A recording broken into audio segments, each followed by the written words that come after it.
And we're finally here. Thank you guys so much for watching my videos. This is a Paladin up to level 80 guy, and I know I haven't been showing too many of these level 80 guys in generals. It's just that grinding and making videos and actually playing the game side by side is a bit more difficult than you would think. But anyways, thank you guys for watching my videos, and we're going to get started. Without further ado, this is Paladin up to level 80 guy. This is Shadowbringers 5.0.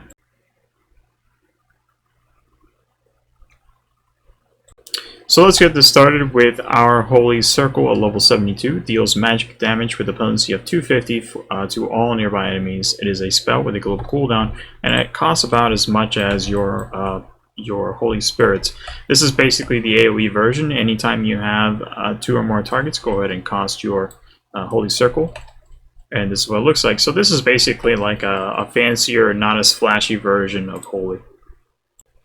And moving on to a trait at level 74, we get Enhanced Sheltron. Basically, it extends Sheltron's duration from 5 to 6 seconds. Ooh, fancy. At level 74, we also get Intervene, rushes target, and delivers an attack with a potency of 200. Yay! Finally! Gap Closer. And it has a maximum charge of 2. It is instant cast with 30-second off-global cooldown, just like most Gap Closers. You see a gap, you close the gap. At level 76, we get a trait called Sword Oath. Fancier your trait becomes your sword stance, your DPS stance from Stormblood. Sword Oath, it grants 3 stacks of Sword Oath after successfully completing a combo with the Royal Authority. This guy. Now, the ability itself, we're also going to get Atonement. Delivers an attack with a potency of 550, very strong. Additional effect, restores MP, can only be executed while under the effect of Sword Oath. Now, Sword Oath gives you 3 charges. In other words, you can use 3 Atonements in a row, which is what the rotation is intended for. It is instant cast with a weapon skill global cooldown, so you're generally going to do your rotation, you're going to do your Boring Blade, you're going to go back and cast your Royal Authority. But instead of casting your Royal Authority again, you're going to do those 3 Atonements. And then you're going to go back to your Boring Blade again. At level 78, we also get very important traits called Enhanced Requiescat. Spells require no cast time while under the effect of Requiescat. Basically, anytime you cast your Requiescat, you're going to be able to basically cast out a very 50% bonus potency on your spells. Clemency or your Holy Spirit or not your Holy Circle for AoE. But what this guy lets you to do is you're going to basically cast them the same way that you would cast things like your weapon skills, where you just instantly cast them and then you wait a downtime itself. And to kind of give you an example, we're actually going to go through the final spell under your Paladin at level 80. We get Confiteor, if that is how you pronounce it. It's kind of like a confetti meteor.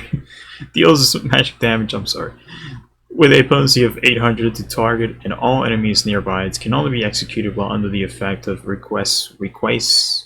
God, I hate that. The effect fades upon execution. It is instant cast with a spell global cooldown with an MP cost of roughly 20% of your mana. So we're going to actually cast 4 AoE or single target focus, whether it's a Holy Spirit or Holy Circle. We're going to imagine we have 3 targets, but of course you can just cast your Holy Spirit if it's a single target. So first we're going to use our Requiescat. We can do our multitude of off global cooldowns, so we're going to cast 4 of these. That's 2, 3, and then 4. Right before our 5th one, we're going to cast our Confiteor instead, and that's pretty much how you use it correctly. If you're up against a single target, you would use your Holy Spirits 4 times. Just make sure you are capped on mana. If you're not capped on mana, then you're most probably going to use 3 instead of 4. But make sure that you use Confiteor for the last charge, because this guy will actually cancel the Requiescat as soon as you cast it. Now, before I jump into a dungeon example, I just want to touch a few bases on Paladin up to level 80. Of course, you can skip this in the timestamps, but Confiteor cancels out your Requiescat. Just make sure you don't toss this nice and fancy glowing thing before actually burning off most of your mana. It will take off 20% of your mana, but it will also cancel out your Requiescat. Also, your Holy Circle Requiescat is now Paladin is now like a half and half. It's a very coin flip kind of situation without the RNG. So your first thing you want to do is you want to burn your Requiescat in terms of mana, skills, or spells. So that's the first thing you want to do. Of course, get your mobs together, round them all up. You can use things like Circle of Scorn. You can use things like your Prominence combo rotation. But once you have everything gathered up, toss that Hallowed Ground or whatever your priority cooldown is, and then burn your mana. Finish off with your Confiteor and then do your Fight or Flight into your AoE physical weapon skills. Other than that, Paladin is pretty similar to level 70. You have Gap Closers, you have your Holy Circle for AoE, but you also have the Atonement. I believe it's called the new Sword Oath. You have those atonements.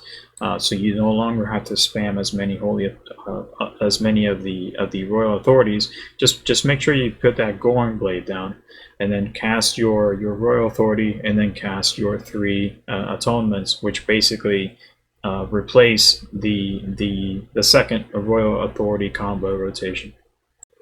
And just like any gap closer or any kind of ability that has 2 charges, make sure the intervene is always on 1 charge. If it's about to cap off at 2 charges, go ahead and use it. But make sure you always have 1 charge on this guy. Highly doubt it, but yes, it is great to have 1 charge on this guy.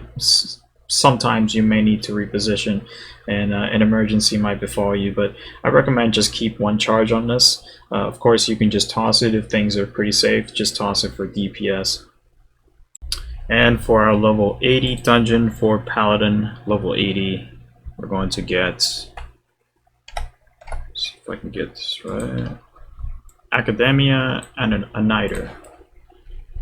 And again, just like previously, make sure you get the Iron Will on. And we're first going to toss that Hallowed Ground on. God, I love Paladin. It simplifies things extremely. We're actually going to hold on to Requiescat this time, because it does do quite a bit of damage. Requiescat into our Holy Circles, toss your off global cooldowns, toss 1 dash, and then finish it off with Confiteor. Swap to your AoE, and continue from there. So I think that's good. I think we're going to move on. I think the healer wants me to move on anyways.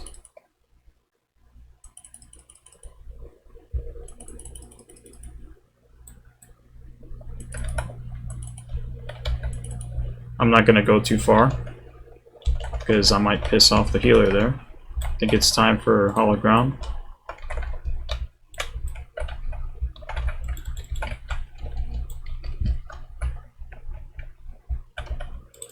Let's do our Sentinel.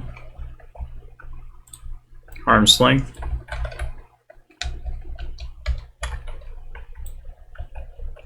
Let's go ahead and pop my Rampart there. I'm getting close on mana here. Let's do my Requiescat. Do my AoEs, start tossing off global cooldowns. And finish it off with Confiteor. Back to Fight or Flight.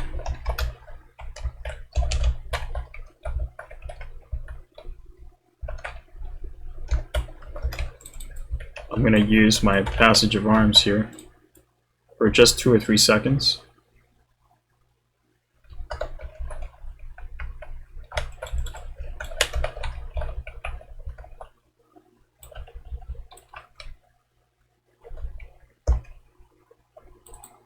Good stuff.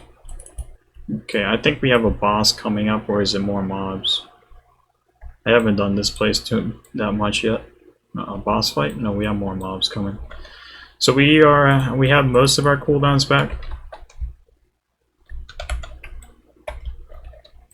I think this is it, yeah.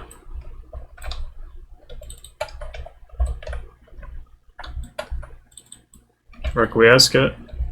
1, 2, 3, 4, and Confiteor.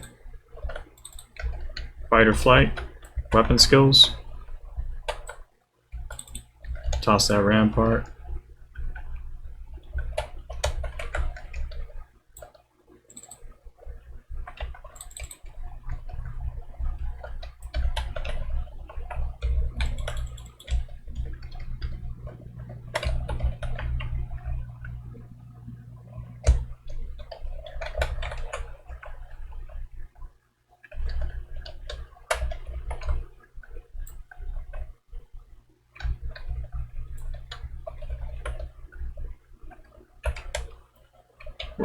That's down to 2 targets, so we're gonna swap to single target here.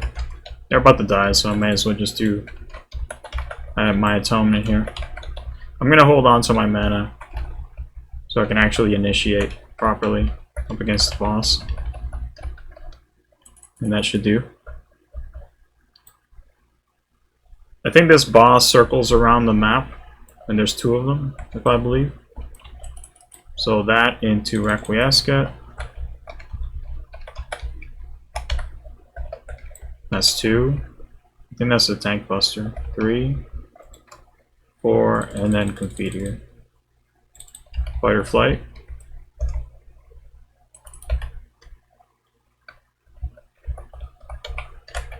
We're going to do our Goring Blade. And then we're going to do our Royal Authority. I should probably grab this. And then 3 Atonements. It's 1, 2, and then 3. Go back to Goring Blade. Gotta watch for this guy. I think he's going to do a circle. Yep. Back to this guy then. The other one takes off. Yep. Goring Blade again.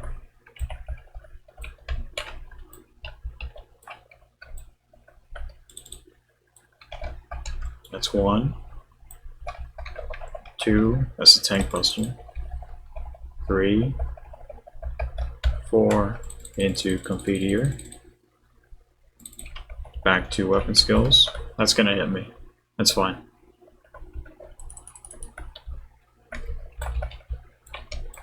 I'm not sure what that does. That's AoE mechanics, so that's a reprisal.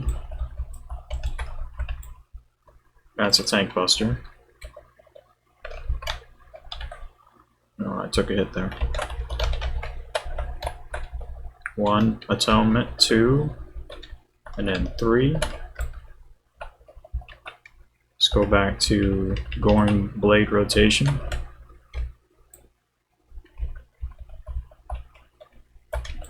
That is a tank buster. I don't have anything here. I did actually have a Patron. Let's go ahead and do... I always forget that guy. That's 1. I don't think I have enough time for all 5 of them. 3. No, I don't. I'm gonna cast my Confiteor here. Oh, I didn't even get the chance to use it. That's a tank buster. It should be fine.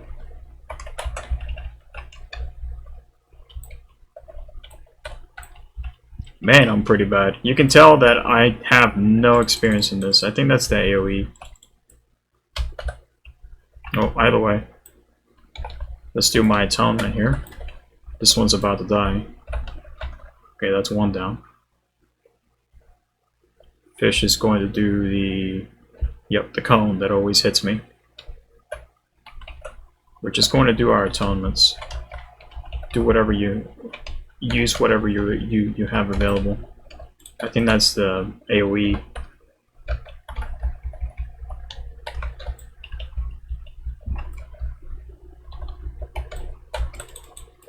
He's about to die anyways. Great stuff.